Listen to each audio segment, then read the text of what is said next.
Well, this is very, very exciting. This is what you guys have been waiting for. We have three gentlemen about to join us, and I want you to give them a big, big welcome, okay? Ladies and gentlemen, here come Chris Evans, Antony Mackie, and Sebastian Stan.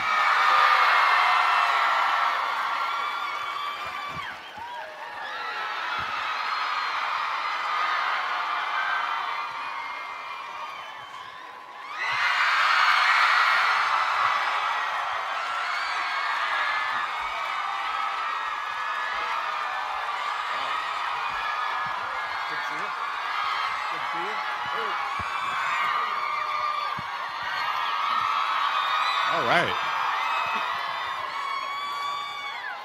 Wow, that must feel good. It always feels good to hear that, right? Well, welcome, guys. Everybody's been busy. How are you, Chris? I'm good. I'm hanging in there. Yeah, you guys just finished up a little movie you've been working on. Is that right? Yeah, we just finished a couple days ago. Very exciting. Yeah, and you guys know what they're talking about. From will it be 2018 when we see Infinity War, right? That's right. What for you? This is, I think, your seventh or eighth film that you'll be Captain America in, which is amazing. Yeah. Does that make it easier for you, or is it does that not really affect the challenge? Affect the challenge. I mean, it certainly becomes, you're very familiar with the role. You're familiar with the people you're working with, so the working experience gets a bit easier. But the pressure's still there. You want to make sure you continue to make the fans happy and try to outdo the last film. And it's great, from the comics, obviously, Winter Soldier started in Captain America, the Falcon started in Captain America comics, so it's great to have these guys as part of the mythology, and they're very, very close to the heart of the character, too. The friendships that you have and rivalry at one point sort of define your character in a lot of ways, don't you think? Yeah, absolutely.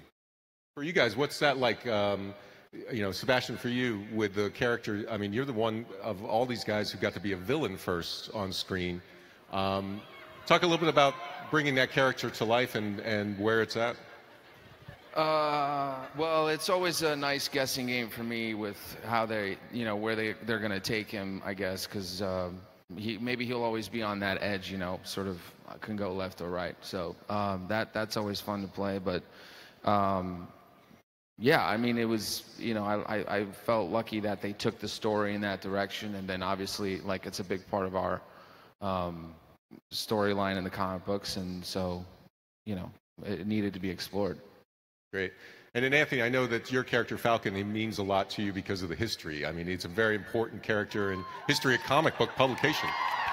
The first African-American superhero. Yeah, and just, the Falcon represents a lot of different aspects of our society today that I feel sometimes can be misinformed and misused. I mean, the fact that he's a military vet, that's something that I'm very proud of as well. The fact that he was a counselor for soldiers at the VA hospital, before he teamed up with Cap, is something that I'm proud of as well, and something that we added to make him, more of a relatable, stronger character. And then, Chris, in addition to being Captain America, you've been in 7 other comic book films as well, for almost 14. Have I? Yes, you have. It's actually more than anybody else. More than, what do you mean, like anybody else? Anybody else. Than anybody else? I think so, like 14. You've been like 5 heroes, right? Because you got Scott Pilgrim, you got Snowpiercer, you got The Losers, you got 2 Fantastic Fours, Teenage Mutant Ninja Turtles. Oh, right. Oh, the Ninja Turtles. Of course, yeah. Oh. Hey, you're impressed that you do that. Right. Oh, you're going to hear about that one. All right. I was really excited about that one. I love Casey Jones. Absolutely. Yeah. But, I mean, that's something, obviously, you didn't set out to do. It's kind of a happy coincidence, but I guess that shows how big comic books are as IP in Hollywood these days. Yeah, I mean, they're great source material. I mean, they obviously have a built-in fan base, but they're made in films because they have such good characters and story arcs and wonderful writing, and it only makes sense. And one of the things that you've gotten to do is work with a lot of great directors, obviously, and I know that directing is important to you. You've already directed a film and aspire to do more. What was that directing experience like for you, and did it affect your acting at all? It's challenging. It's tough to be in it while you're directing, You certainly see a lot of your bad habits. When you're in the editing room, it's tough to kind of, oh, God, I suck. But it was fun. I liked the responsibility. I'm eager to do it again. The first time was a real learning process, and yeah, I think after I start doing a play in a couple months in New York, and then I think when I'm done. Oh, great. All right. And I think when I'm done with that, you know, I'm going to start looking for another script to direct. Yeah, it seems like a next natural step for you. That's fantastic. And Anthony, this, I don't know if you probably did the math on this, but this is your 15th anniversary on screen because 8 Mile, this is the 15th anniversary of 8 Mile. Yeah. Baba Doc. I was like, yo. I still rap. Come on, man, let's go. Come on, go. We're gonna reenact the battle. That would be funny. Mom's spaghetti. That's great. Well, and you know, so many great directors you've worked with as well, and projects like Hurt Locker. I mean, for you, what do you see as the biggest challenge and the biggest opportunity that you have as an actor right now? What's when you look at yourself now and the things you've done, the things ahead, what are the things you're working on, or maybe what are the things that you're most excited about? Well, for me, the biggest challenge is once you get in this realm of, you know, Marvel superhero movies, it's harder for you to be considered for those smaller independent movies. Because they're like, oh, you're a movie star now. You wouldn't want to do this, you know, but a vast majority of my career in the films that I've done that have been recognized started off as small film, you know. Half Nelson with Ryan Gosling was like a $2 million movie, you know, but it went on. Hurt Locker was a small movie. You know, nobody was fighting for that movie because there was no money and we were in the desert, you know. We were the only idiots that took it, so, but it worked out. So, you know, it's that's one thing that I've been aware of when I see certain movies and I call my agent, because I always yell at my agent. And I'm like, why wasn't I considered for that? You're on your last leg. I love yelling at my agent. Let's call him now. Right now, I'll call him. That'd be awesome. That'd be awesome. Sebastian, I really enjoyed The Martian, and I was going to ask you, working with Ridley Scott, how was that? I mean, such a fascinating director. It was like walking in the desert in the dark. No, I mean, because he doesn't give any direction whatsoever. Like, he just leaves you completely alone, so you don't know if you're doing well or not. And maybe there's something about that kind of keeps you on your toes, I guess. Or, but it was a great opportunity. You know, always trying to kind of surround yourself with good people and that will sort of inspire you to be better. That's kind of what you go for. Yeah, absolutely. And you know, all three of you have stage experience. I know it's important to all three of you. And with these movies, I don't know that it would naturally occur to people, but it seems to me that would make it easier to be in films that have a lot of green screen, because there's empty spaces and you have to project that there's things there that you don't see, which happens all the time on stage.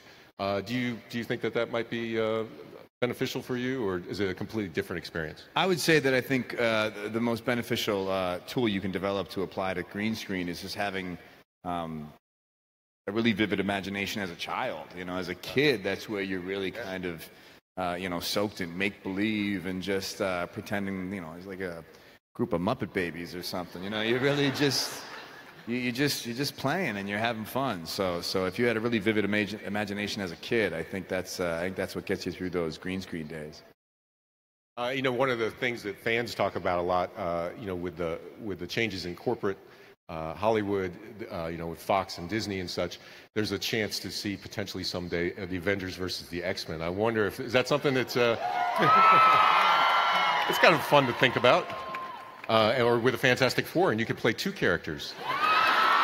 I know, like a little Parent Trap, right? I would love that. I really would. That would be awesome. A lot of fun. I doubt they'd ever let me do that, though. Yeah. Well, there's the Invaders, too, and that's two of the members of the Human Torch and Captain America CB set. Recently, I happened to be sitting next to Hugh Jackman at this... Wow, all right, here we go. So... Wow. I didn't know what other awkward thing I could talk about, but to be like... Am I gonna see you soon? I don't know. And but he said a couple things to me, and I'll just leave it at that, because I feel like otherwise I'm gonna get into trouble with somebody. But you just lit things like I know. So think about that. What are you doing? No, but he, you know, I asked him because I kept thinking, I was like, he said whether or not that was Logan was supposed to be the last Wolverine thing or whatever, and it's, you know, he said to me what I think he publicly said out there, which was like he's been thinking about it, and he, you know, it's on his mind. So I don't know, he may be. Oh, Sebastian. Oh. I think Sebastian. I think phone's off, please. Please, can you rewind the last 15 seconds? Right? Twitter just broke. Way to go. Awesome. Well, let's keep that going. So Justice League, how about you guys fight the Justice League? Maybe we could do. Who is that? Yeah, exactly.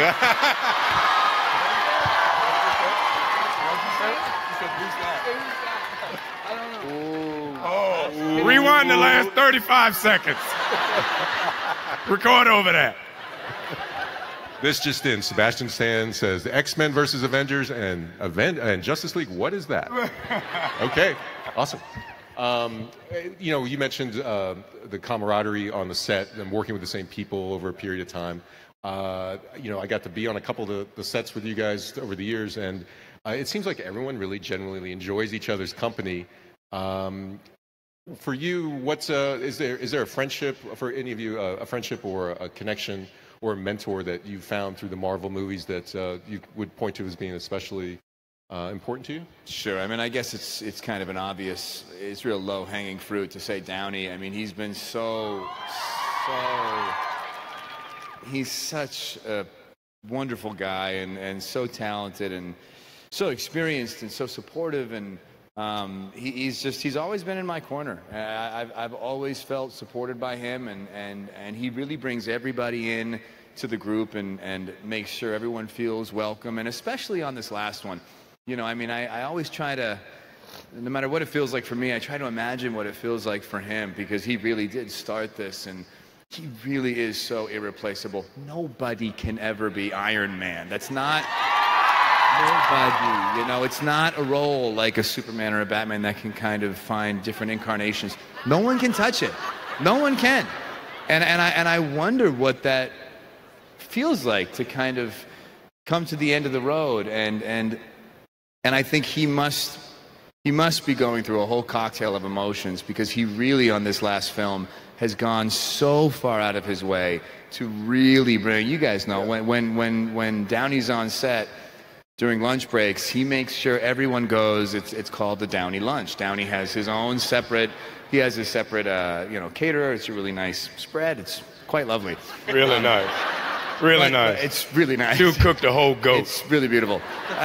Just a goat. But like, he'll bring everyone over, and you know, I can only imagine what it might feel like to be someone who's coming into the Avengers world for the first time, or playing one of the supporting roles in another franchise, and maybe feeling a little intimidated, because, I mean, I feel intimidated still sometimes, and he just really, you know, just opens his arms, and God, it sounds so cheesy, but he makes it a family, and none of this would happen without him, and so, you know, the easy answer for me is Downey. And tweet.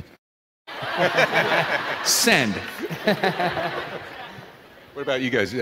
Anybody that you would point to, or maybe experience? I don't know. I mean, I love, for me at least, I love coming back, because now over the years, like, it's seemingly like we always pick up where we left off. I mean, a year goes by, maybe we don't all see each other, but it never seems out of step, you know, with everyone, and you just don't get that on every movie set, I guess. I would say these two guys, and not because they're here, because they know I would tell them if I hated them.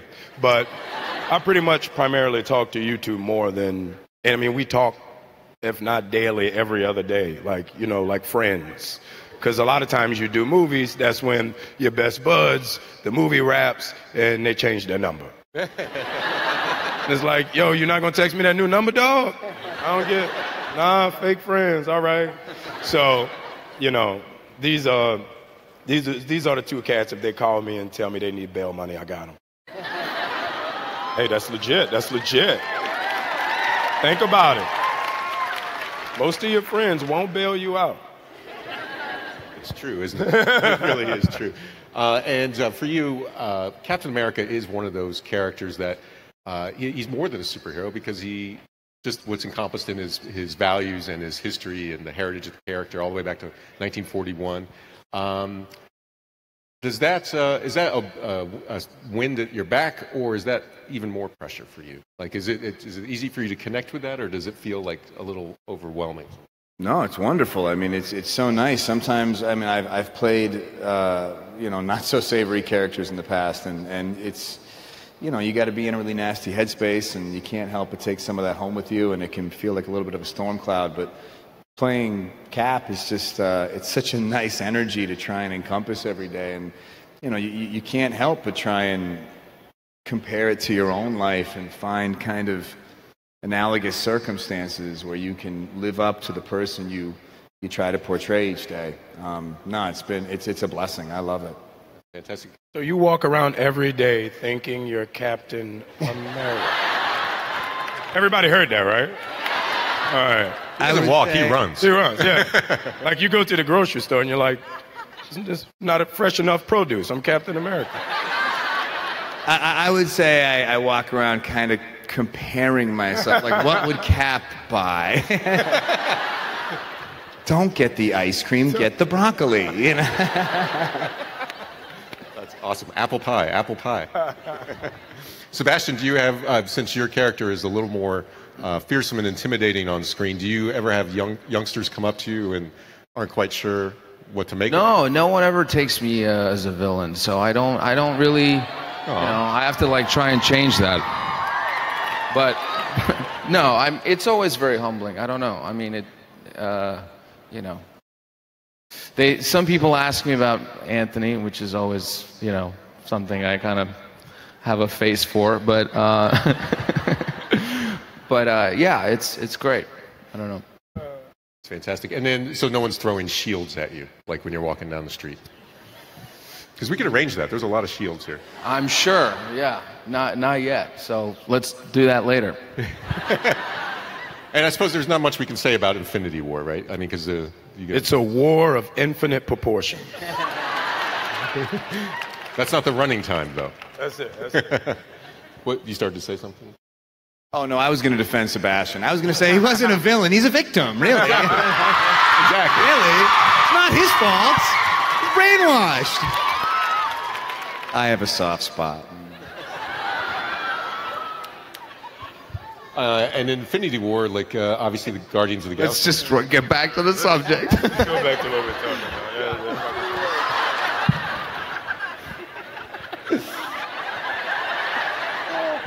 With Infinity War, the Guardians, did you guys get to hang out with them much or not so much? What can we say? What do people know? No, we hung out a lot on set. People we had know. a good time. Oh, yeah, the trailer's out. Okay. Yeah. Okay, Guardians are in it. Okay, yeah. Trailer. All right, yeah. It's a trailer. Thor looks at him and goes, "Who are you?" Yeah. Huh? Yeah. That was a good Thor, by the way. Yeah, he really grumbles those lines out. I'm Chris Hemsworth. Love that guy. Yeah.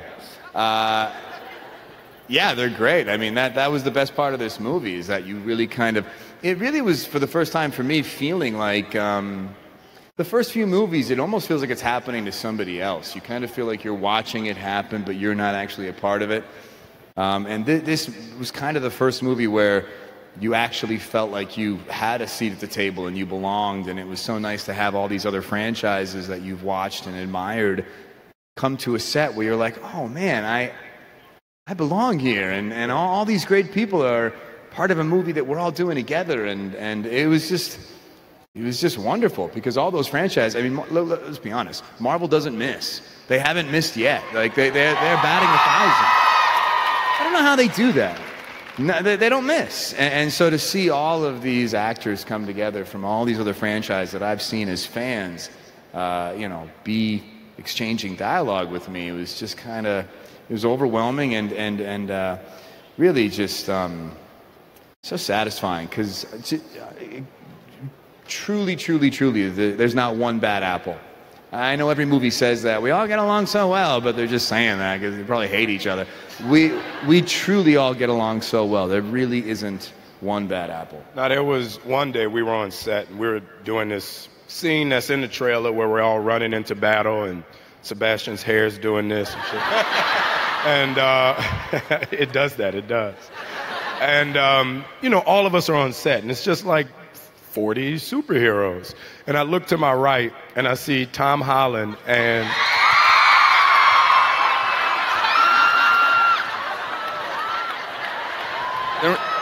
That might be the only problem on that movie. Are we done? All right. Are we? Thank you. I see Tom Holland and Dave Bautista. Scream for that guy, not Tom Holland. I see the two of them over in the corner, and Tom is literally the size of Dave's leg, right? So I don't know what they're talking about, but Batista jumps up and does like a kick punch move. Superman punch. He's teaching him how to do And I was like, Superman yo, you're about to kill him. What are you doing? So I run over. I'm like, what's going on? And then you see Tom try to do it, and it's like, you know? And it's just, there were so many different moments like that on set where you see people just do stuff where you step out of it and you're like it's like you're a voyeur in a way. Like you're a spectator. So things like that are a lot of fun. Like things with Chris over in the corner doing stuff. That day was really fun. I know the day you're talking about. That day was truly, you'll see. It was a great day with a lot of great people, and it was overwhelming and really humbling.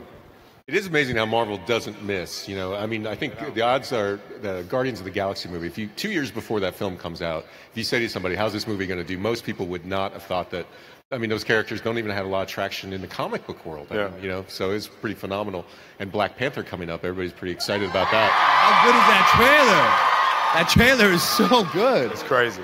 It's crazy. Maybe that's it. You know, like they always understand the tone of every character and kind of the movie and how it applies. And that was probably the tricky thing about this movie, is just kind of blending all those tones and how every character's separate individual world kind of comes together. It's pretty extraordinary. I mean, there's really never been anything like it. I mean, the Universal monster films of the 30s and 40s, those characters would overlap sometimes, you know, but nothing like Marvel. I mean, there's no precedent for it. And I guess it's a testament to Kevin Feige in a lot of ways that, you know, the trains keep moving and they don't derail, you know.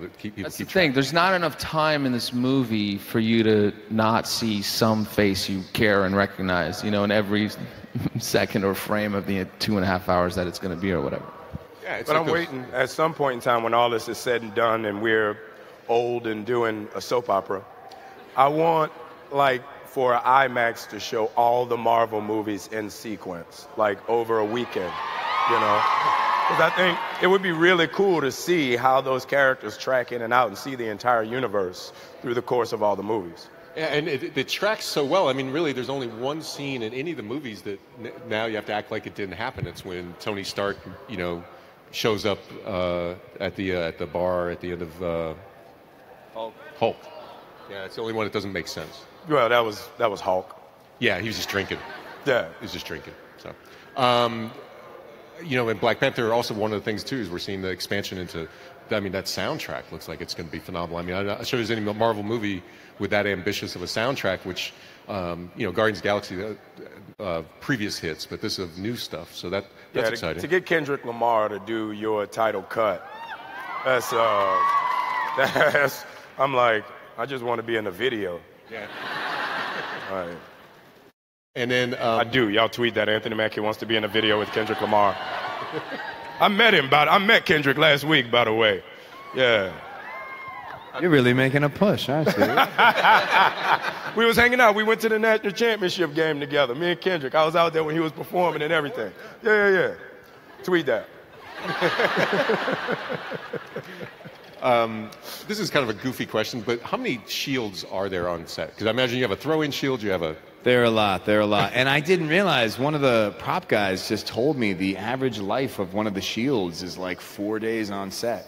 After 4 days, they get a new one in there, just wear and tear of apparently me just being irresponsible or something. I mean, just bumping it into things. You know, they don't want any chips or scratches or dings, you know, so... The actual shields, the actual real heavy ones, which are a nightmare to use, they burn through them pretty quick because they want it to be perfect. But then there's a series of rubber ones that, you know, when I got to hit somebody with it, you know. Yeah, with a metal shield. Yeah, you break some teeth. Because then you go through villains every 4 days. That's right. You don't get a chip a tooth, they're out. Pretty much. And Anthony, what have you learned about flying? What can you tell me? What's your sort of approach to flying as an actor? Like, what do you have to do? What do you have to make sure you don't? Second unit. It's a very good question.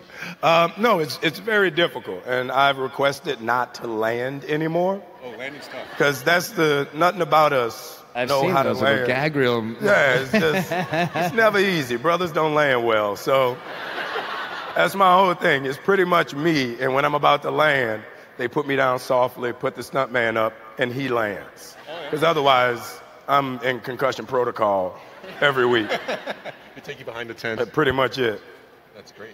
And then Sebastian, with the arm, was that? My favorite thing to always say is I'm like, is that a new arm? Is that the? Because I never know how many of them they have. I mean, they have like I think there's a few as well, but that's been its own evolution for Why the don't last you talk about your 13 arm years. process, man? I know what you want me to say about it, and you know, it is KY jelly. I mean, that's what you want to say. You want me to talk about. The people want to know about your arm process. I didn't say KY. How many parts is it? Is it movable? Is it comfortable? it's How much one arm. KY How much one. KY jelly does it take to put on a winter soldier arm? You take the KY jelly home with you. Yeah, I mean, what do you do with it? I don't. I bring it with. Do they spend a lot of time? No. Do they spend a lot of time trying to find you in the KY jelly? I mean, the There's- people want to know. There's 4 people helping me with it, so that's a lot to work with, you know. But You have 4 arm people, 4 arm. and women. I mean, you know, men and women that are there, together. So. It's a KY casserole. That's what it is. That's his arm. Yeah. Wow. But you know, it used to be like 2 different pieces, and then over the years, they've figured out a way to kind of make it all into one, which is, it's just the guys at Legacy are unbelievably talented with that. I don't know how they make it happen. You just feeling there's a warehouse somewhere just full of shields and arms.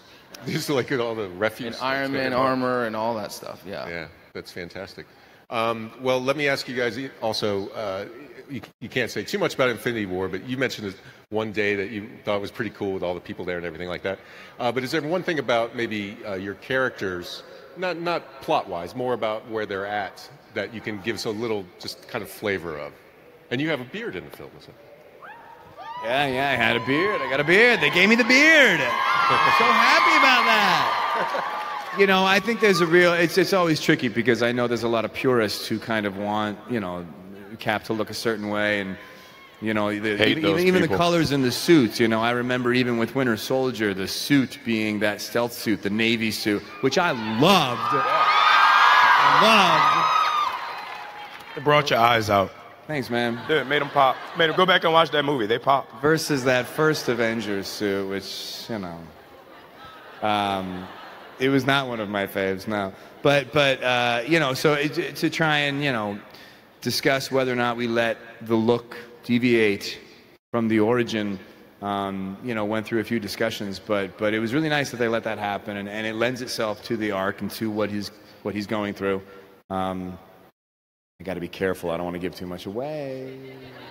It's tricky. But yeah, it was nice. It was nice for that film to kind of have not just a different look, but you know, a different headspace. Yeah. Yeah, because he's going through a lot. Stuff's happened, you know. I mean, I think the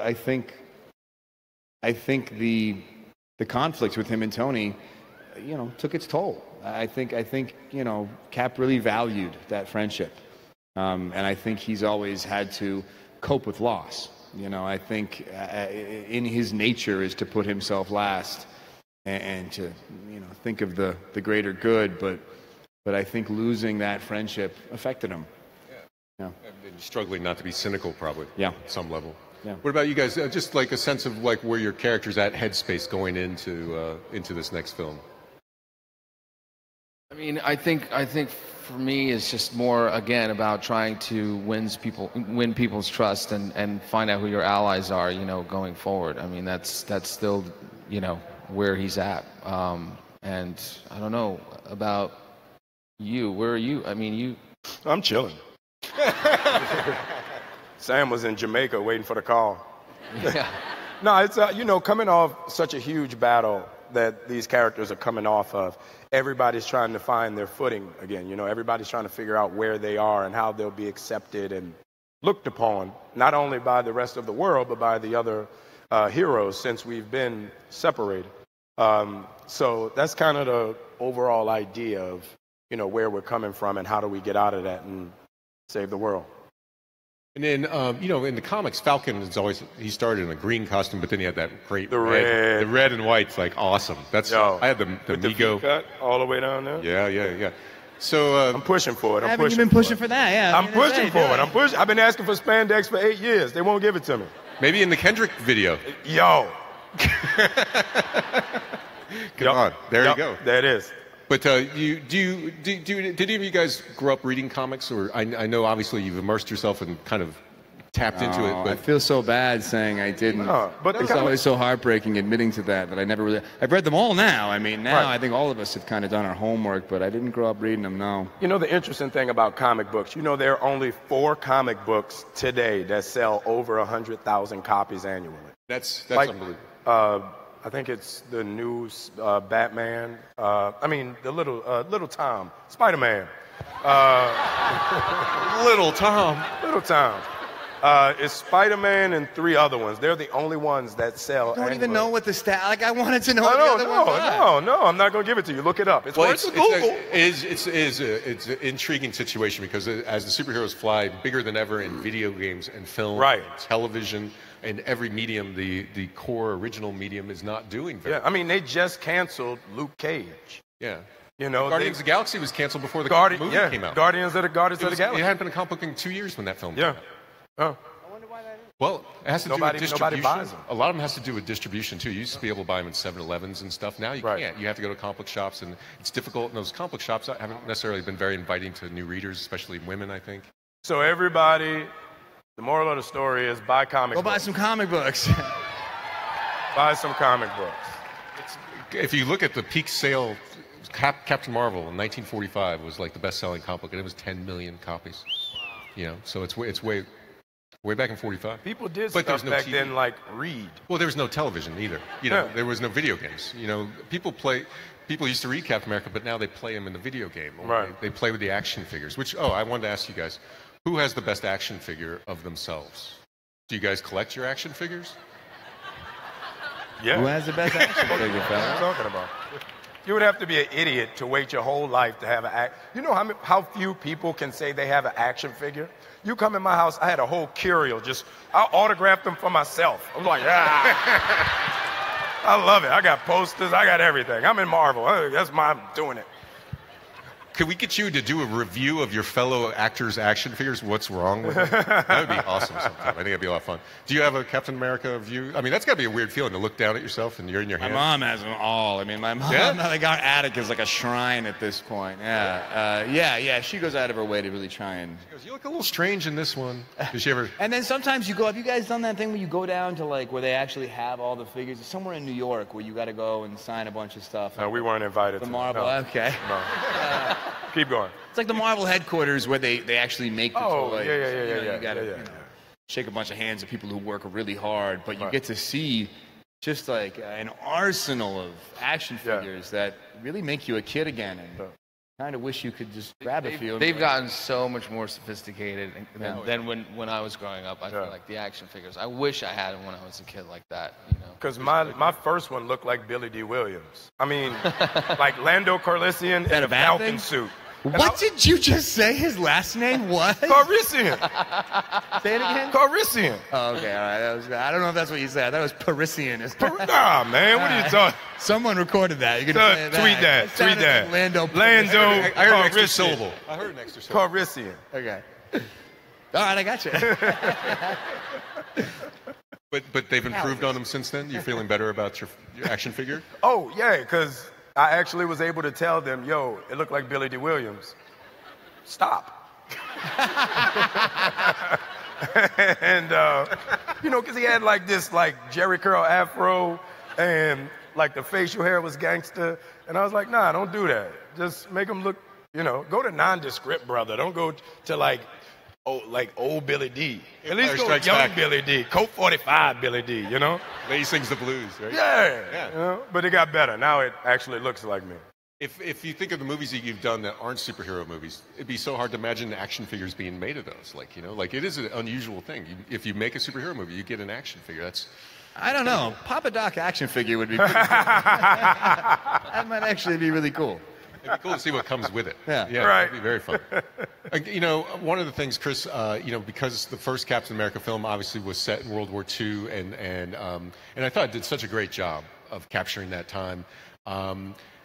It's so hard to imagine now with all the things going on, but it'd be great to see another Captain America movie set in that period. Yeah, that was, you know, that was one of the things I liked the most about that first movie, and that Joe Johnston is so good at bringing to life, is that period. It really has, it just kind of aligns itself with an adventure vibe. You know, it's real Raiders of the Lost Ark kind of tone. And, Which he worked on. You know? yeah, and the score was great. And yeah, I that was the one thing I wish we could have kind of explored more is Cap in his element in the 40s. You know, back when, you know, him and Bucky were kicking it, and, you know, really getting the Howling Commandos. And, Yeah, it'd be fun. It'd be hard to do now. Yeah, I mean, it's kind of impossible to do now, but yeah, that would have been cool. Fantastic. And I would think, if this isn't too goofy, that for you guys, it must be so exciting to walk around Comic-Con and see people wearing your costume, wearing a costume that you've made popular. Just like Halloween, I imagine, you know, it must be a very special day for you guys. Because to see little ones wearing your colors. Nothing makes me happier than a fat Iron Man. Nothing. That is like, that's why I do this. Like, every time you go to San Diego and you see like a half put together fat Iron Man with like a 24-ounce beer, he's like, "Rrr." Like, that's it right there. Well, that sounds like my typical weekend, so I don't know what you're talking about. Well, I would think to see a white Falcon or a black Captain America is a pretty special thing. Oh yeah, definitely. You know, like, I mean, because that's when things really kind of connect, and you see like. Well, there's a lot of Winter Soldier ladies out there, so that's also that sometimes look better than the Winter Soldier. What did he say? He said there's a lot of female Winter Soldiers because men don't like to dress up. That's true. Yeah, that's true. Thor's family's here. Well, that must be pretty great. So, well, I'll tell you what, guys. You know, a lot of the people here today are super, super excited to see you, and a lot of them are wearing your colors, and a lot of them are going to be waiting in line to see your next movie. And I think that they want to say thank you and tell you what a treat. It's been so very nice talking to the three of you guys. Absolutely. Thank you. And thank you guys. Thank you. Thank you guys. Thank you for the support. Chris Evans, Anthony Mackie, Sebastian Stan. Gentlemen, thank you so very much. Thank you. Thanks, Ace Comic-Con.